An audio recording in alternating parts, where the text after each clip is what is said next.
Hey, hello everyone. Welcome back to my YouTube channel that is Study with Erika.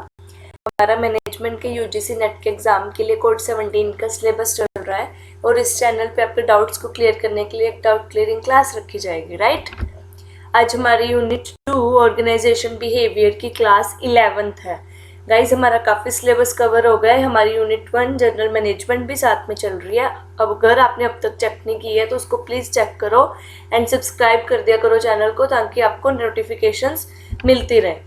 आज जो हमने topic करना है वो है हमारा motivation and theories of motivation.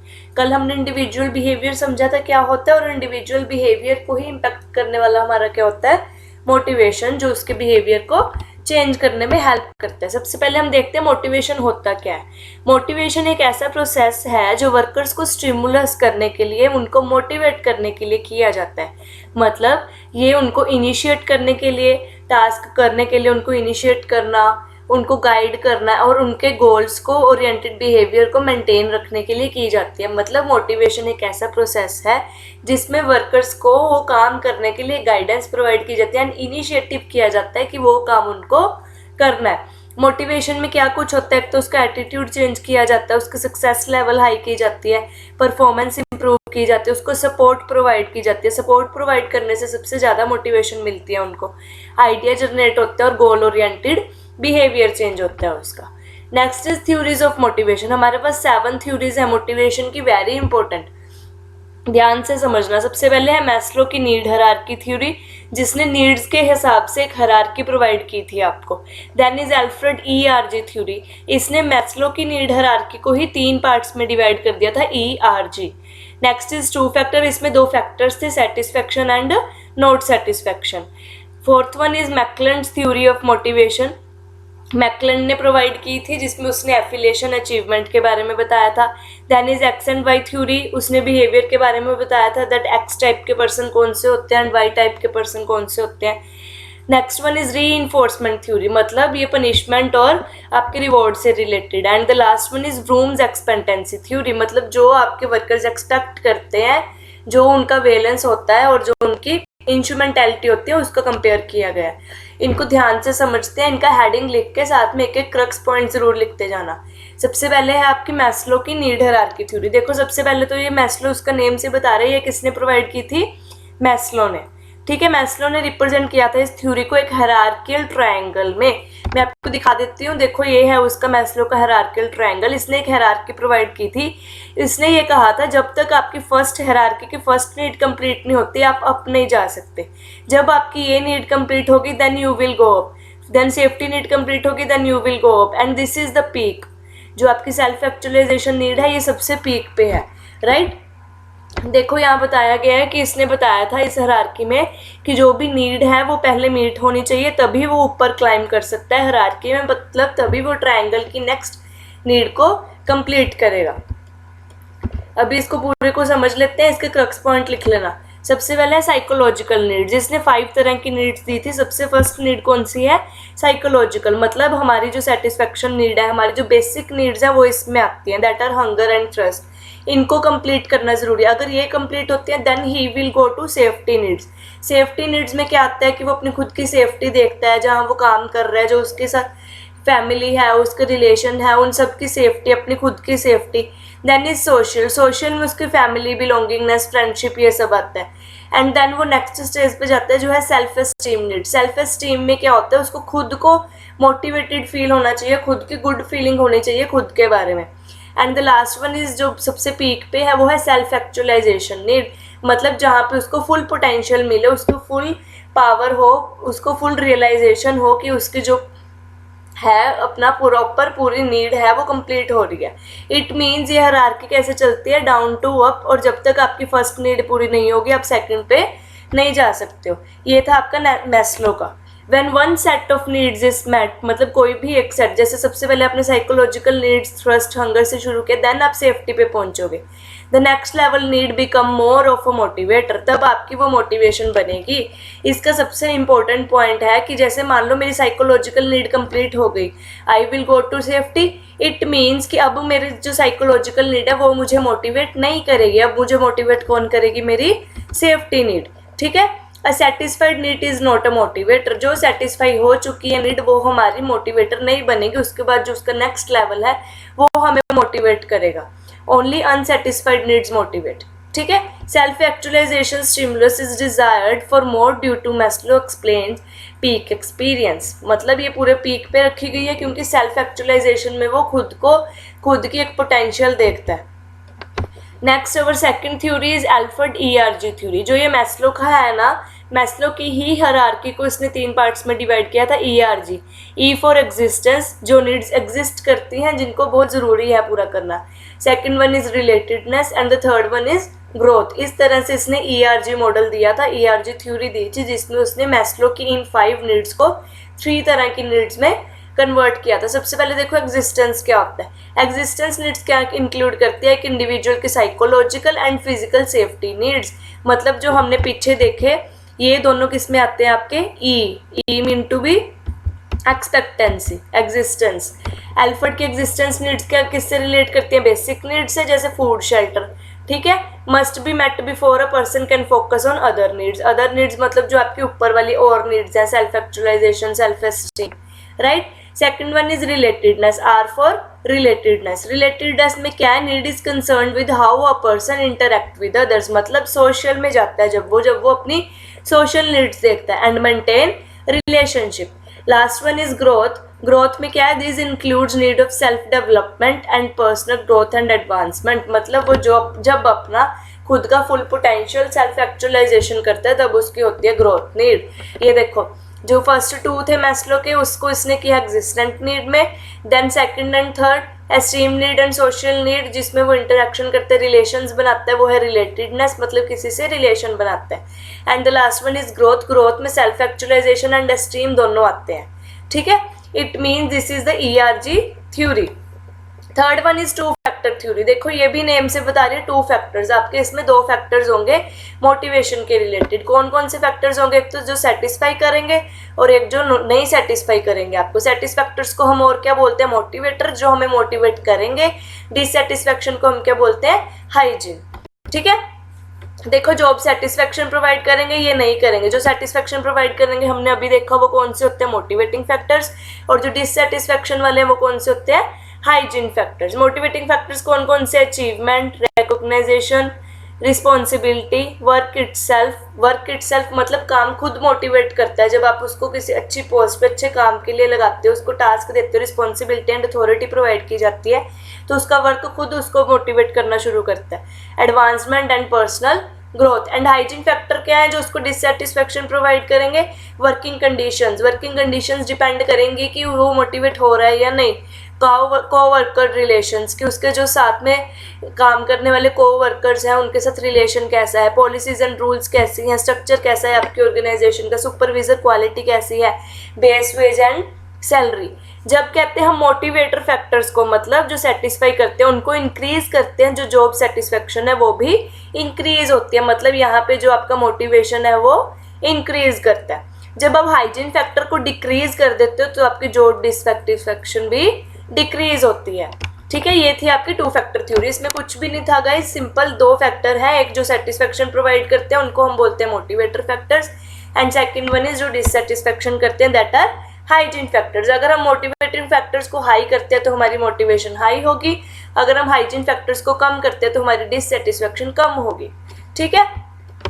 Now our 4th theory is McClelland's theory of motivation. इन्होंने भी 3 टर्म्स प्रोवाइड की थी। देखो बात सिर्फ वही हो रही है कि आपको पहले अपनी सेल्फ नीड्स देखनी है, जो आपकी बेसिक नीड्स हैं, देन आप सेफ्टी पे जाओगे, social, self esteem, and then आप लास्ट पे जाओगे सेल्फ एक्चुअलाइजेशन। वही चीज़ है हर एक में, बस उन्होंने अपने अपने हिसाब से अपने अपने नेम्स दिए हैं। इन्होंने भी 3 नेम दिए हैं। फर्स्ट है achievement, affiliation and then power. ठीक है। McClelland says that regardless of our gender, culture और age, we all have 3 motivating drivers and one of this will be occur dominating motivating driver.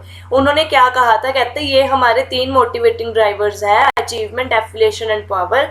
इन तीनों में से कोई भी एक एक्टिव होता है। लाइक अगर हमने अचीवमेंट नीड प्रोवाइड कर ली, देन हमारा ये मोटिवेटिंग ना रह के नेक्स्ट कौन मोटिवेटर बनेगा, एफिलेटर, देन लास्ट पे कौन मोटिवेटर बनेगा, पावर। ठीक है। ये तीन बताए थे इन्होंने, achievement, power and affiliation. According to this theory main source of motivation for an individual can be found within one of this three categories. इनके हिसाब से इन तीन कैटेगरी में जो एक इंडिविजुअल के बिहेवियर को मोटिवेट करता है वो फाइंड किया जा सकता है। ये हमारा मैस्लो का था, राइट। इन्होंने ऐसे ही दिया है, देखो फर्स्ट इस पे है हमारी अचीवमेंट, देन ये need of power, need of affiliation, और ये सर्वाइवल वाली जो आपकी बेसिक है, basic needs and security needs. ठीक है, सोशल नीड्स किस में आ गया आपकी, affiliation, self esteem, power, self actualization, आपकी अचीवमेंट जो आपको एक पोटेंशियल प्रोवाइड करेगी। Fifth one is X and Y theory. X and Y theory हमने एक बार पहले भी रिवाइज की थी जब मैंने आपको जेड थ्योरी करवाई थी, याद है। एक्स एंड वाई थ्योरी क्या है, एक्स थ्योरी तो होती है अथॉरिटेटिव एंड वाई थ्योरी होती है पार्टिसिपेटिव। नेम से बता रहा है, वाई पार्टिसिपेटिव मतलब जिसमें एम्प्लॉयज खुद पार्टिसिपेट करते हैं, एंड एक्स अथॉरिटेरियन मतलब जिसमें अथॉरिटी देके उनको कहा जाता है कि आप पार्टिसिपेट करो। सबसे पहले हम थ्योरी एक्स देखते हैं क्या होती है। थ्योरी एक्स के जो एम्प्लॉयज होते हैं वो काम करना बिल्कुल पसंद नहीं करते, वो लेजी टाइप के पर्सन्स होते हैं। उनको कैसे परस्यूट किया जाता है, किस तरह से मोटिवेट किया जाता है, या तो उनको कंपेल किया जाता है that you have to work for to achieve the goal, या उनको वार्निंग दी जाती है पनिशमेंट के थ्रू कि अगर आप काम नहीं करोगे then you will get the punishment. और थ्योरी वाई वाले कौन से होते हैं, इनके बिल्कुल ऑपोजिट होते हैं, वो लेजी पर्सन्स हैं। वाई वाले कौन है, एक्टिव, वो एम्बिशन होते हैं एंड वो अपनी रिस्पॉन्सिबिलिटी को खुद समझते हैं। वो creative and welcome the change, जो भी आपके ऑर्गेनाइजेशन में चेंज आता है वो उसको वेलकम करते हैं और बहुत क्रिएटिव टाइप के पीपल होते हैं। देखो इस थ्योरी में, इससे आपको लर्न हो जाएगा, इसका क्रक पॉइंट लिख लेना। देखो इसके आर्म्स से आपका एक्स बन रहा है, इट मीन्स ये बता रहा है वर्क नहीं करना, मतलब ये इंटरेस्टेड नहीं है काम करने के लिए, और ये हैप्पी हो रहा है वर्क करके, राइट। ये कौन सी शेप बन रही है, वाई, इट मीन्स ये हैप्पी है आपके वर्क से। It means Y X theory कौन है, जो लेजी पर्सन्स है, वर्क करने के लिए इंटरेस्टेड नहीं है, जिनको कंपेल करना पड़ता है वर्क करने के लिए। एंड वाई कौन से है, जो हैप्पी है, जो एक्टिव है काम करने के लिए और बहुत क्रिएटिव है। ठीक है, थ्योरी एक्स वाले अवॉइड वर्क, वो खुद नेचुरली वर्क करते हैं, खुद उनको परस्यूट कंपेल नहीं करना पड़ता। एक्स में मस्ट बी कंट्रोल्ड, इनको कंट्रोल करना जरूरी है, क्योंकि अगर एक्स वाले के ऊपर हम कंट्रोल नहीं रखेंगे देन वो अपना टास्क कंप्लीट नहीं करेंगे, गोल अचीव नहीं होगा। और जो वाई वाले हैं वो सेल्फ डायरेक्टेड होते हैं, इनकी कंट्रोलिंग जरूरी नहीं होती। ये अपनी रिस्पॉन्सिबिलिटी को अवॉइड करते हैं, ये सीख रिस्पॉन्सिबिलिटी, ये रिस्पॉन्सिबिलिटी खुद समझते हैं। सीख security and good decision widely dispersed. ठीक है, समझ आया एक्स एंड वाई क्या होता है। Next our sixth theory is reinforcement theory. Reinforcement theory किसने प्रोवाइड की थी, B.F. स्किनर ने। It states that individuals behaviour is a function of its consequences, it is based on law of effect. इसमें B.F. Skinner क्या कहते हैं कि जो एक इंडिविजुअल का बिहेवियर है वो किस पे डिपेंड करता है, कंसिक्वेंसेस पे, मतलब जैसा उसने काम किया उस तरह के ही उसका बिहेवियर होगा। अगर उसने गुड काम किया उसको रिवार्ड प्रोवाइड करो, रिवार्ड लेने के साथ वो काम रिपीट करेगा। अगर देखो आप क्लास में जैसे फर्स्ट आते हो, आपको प्राइज दिया जाता है, अवार्ड्स प्रोवाइड किए जाते हैं, देन आप उस बिहेवियर को रिपीट करते हो, आप और मेहनत करते हो that you have to come first again, right. But अगर आप बुरा काम करते हो उसको अवॉइड करने के लिए आपको पनिश भी किया जाता है, ताकि वो जो आपने गलत काम किया है, गोल अचीव ना होने के लिए ना किया, जो आपका टास्क है, आपने रिस्पॉन्सिबिलिटी नहीं समझी, उसको अवॉइड करने के लिए नेक्स्ट टाइम आपको पनिश किया जाता है। ये होता है हमारा लॉ ऑफ इफेक्ट, मतलब गुड को पनिश अवॉर्ड दो एंड बैड को पनिश करो, right. Human behaviour with positive consequences tends to be repeated. जिसके पॉजिटिव कंसिक्वेंसेज होते हैं, मतलब पॉजिटिवली उनको रिवॉर्ड दिया जाता है, प्रमोशन दी जाती है, या वेजेस में उनका इंक्रीमेंट किया जाता है, वो बिहेवियर हमेशा रिपीटेड होगा। बट जिस बिहेवियर के नेगेटिव कंसिक्वेंसेज हैं वो रिपीट नहीं किया जाता, मतलब उसको अवॉइड करने के लिए, रिपीट ना हो इसलिए उनको नेगेटिव कंसिक्वेंस दिया जाता है। नेगेटिव कंसिक्वेंस हमारा कौन सा है, पनिशमेंट। हमारा हमने अभी देखा रीइंफोर्समेंट दो तरह का हो सकता है, पॉजिटिव और नेगेटिव। सबसे पहले पॉजिटिव, पॉजिटिव कब होता है, जब एक जो आपका एम्प्लॉयर है वो आपको पॉजिटिव रिस्पॉन्स दे रहा है। It is likely to encourage employees, ये उनको एनकरेज करने के लिए होते हैं ताकि ये बिहेवियर वो दोबारा रिपीट करे। When they are positively reinforced for good work done by management, they are more likely to repeat this behavior. जब वो एक अच्छे काम के लिए उनको पॉजिटिवली रीइंफोर्स किया जाता है, मतलब उनको रिवॉर्ड प्रोवाइड किया जाता है, तो ये एक्सपेक्ट किया जाता है कि वो यही बिहेवियर रिपीट करेंगे। नेगेटिव इसके ऑपोजिट है। नेगेटिव में क्या है कि एक मोटिवेटर है जो वो बिहेव करता है how you desire so that they don't suffer the negative consequences और नॉट डूइंग सो, कि अगर मान लो किसी ने कोई नेगेटिव किया है, नेगेटिव कॉन्सिक्वेंसेज हुआ है, तो उसको नेगेटिव ही री-इन्फोर्स किया जाएगा, उसको पनिशमेंट दी जाएगी ताकि वो चीज़ दोबारा ऑर्गेनाइजेशन में रिपीट ना हो। इसको मैट्रिक्स के थ्रू भी देखो, पॉजिटिव जब हम री-इन्फोर्स करते हैं उसको पॉजिटिव, और उसको पॉजिटिव पनिशमेंट देते हैं। सबसे पहले जब हम उसको री-इन्फोर्स करते हैं मतलब रिवॉर्ड प्रोवाइड करते हैं, ये क्या करता है, बिहेवियर की इंक्रीज कर देता है, मतलब वो बिहेवियर क्या होता है, रिपीट होता है। जब उसको पनिशमेंट करते हैं तब डिक्रीज होता है, तब वो दोबारा वो चीज़ नहीं करता, क्योंकि उसको पता है अगर वो दोबारा करेगा देन उसको पनिशमेंट दोबारा मिल सकती है, राइट, उसको वार्निंग मिल सकती है। एक होता है नेगेटिव। नेगेटिव री-इन्फोर्समेंट क्या है, नेगेटिव री-इन्फोर्समेंट में भी आपकी जो है इंक्रीज होती है। जैसे मैंने उनको नेगेटिव री-इन्फोर्समेंट में पनिशमेंट दी तो अगली बार वो टास्क नहीं करेंगे, इट मीन्स अगली बार वो क्या करेंगे, अच्छा टास्क करेंगे, गुड परफॉर्मेंस करेंगे। इसी तरह से नेगेटिव क्या है, हमारी पनिशमेंट, ठीक है। पॉजिटिव री-इन्फोर्समेंट देखो, positive behaviour followed bye positive consequences, मतलब जो काम अच्छा करेगा उसके साथ अच्छा ही री-इन्फोर्स किया जाएगा। नेगेटिव में क्या है, positive behaviour followed by removal of negative consequences, manager stop nagging the employees. अगर कोई अच्छा काम कर रहा है तो जितने भी उसके साथ बुरे काम होते थे उनको कम कर दिया जाएगा। पनिशमेंट में क्या है, नेगेटिव बिहेवियर को ख़त्म करने के लिए। एंड एक्सटेंशन में क्या है, negative behaviour followed by removal of positive consequences, ठीक है। And our last one and seventh theory is Vroom's expectancy theory, जो किसने प्रोवाइड की थी, विक्टर व्रूम में। इन्होंने इस थ्योरी में 3 चीज़ें बताई थी, valence, expectancy and instrumentality. Valence होता है जो वो काम करने के बाद एम्प्लॉयर रिवॉर्ड की फॉर्म में एक्सपेक्ट करता है कि उसको क्या वैलेंस मिलेगा, मतलब एंड में उसको क्या रिजल्ट्स मिलेंगे। एक्सपेक्टेंसी होता है कि वो एक्सपेक्ट करता है कि वो कैसी परफॉर्म कर सकता है। एंड इंस्ट्रूमेंटैलिटी है कि वो अपनी परफॉर्मेंस पे कितना बिलीव रखता है और बिलीव करके उसको क्या रिवॉर्ड मिलेगा। EIV, ये क्या है, EIV, expectancy, instrumentality and valence. Expectancy name से बता रहे हैं कि वो एक्सपेक्ट करता है, वो बिलीव करते हैं कि क्या परफॉर्मेंस एक्सेप्टेड होकर उसके क्या रिजल्ट आएंगे, वो एक्सपेक्टेशन करता है।